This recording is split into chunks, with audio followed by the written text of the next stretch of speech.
சொந்தம் கொண்டாட ஆரியத்தில் ஆள் இல்லாத காரணத்தால் வள்ளுவரை காவியடித்து திருட பார்ப்பதாக முதலமைச்சர் மு.க.ஸ்டாலின் குற்றம் சாட்டியுள்ளார்.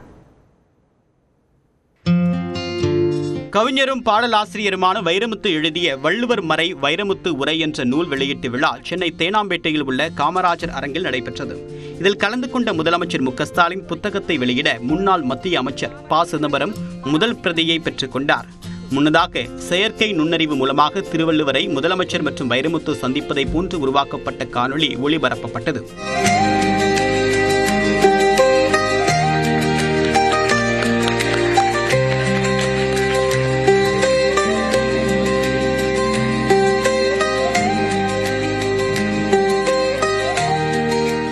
நிகழ்ச்சியில் பேசிய முதலமைச்சர் மு.க.ஸ்டாலின் திருவள்ளுவருக்கும் திருக்குறளுக்கும் ஒவ்வாத சாயத்தை பூசி மறைக்கின்ற முயற்சி நடைபெறுவதாக குற்றம் சாட்டினார்.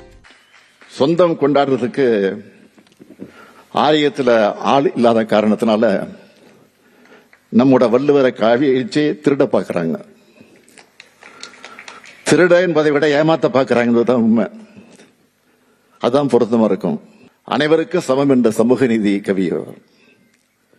உலக மக்களுக்கு ஒளி வழங்குகிற சூரியனா இருக்கிற திருக்குறளை படிச்ச திருவள்ளுவரை அபகரிக்க நினைச்சா அவருடைய கருத்துக்களின் வெப்பமே அவங்களை பொசுக்கிடும். குறள் நீதி இருக்கிற இடத்த மனுநீதியை தடுக்க முடியாது.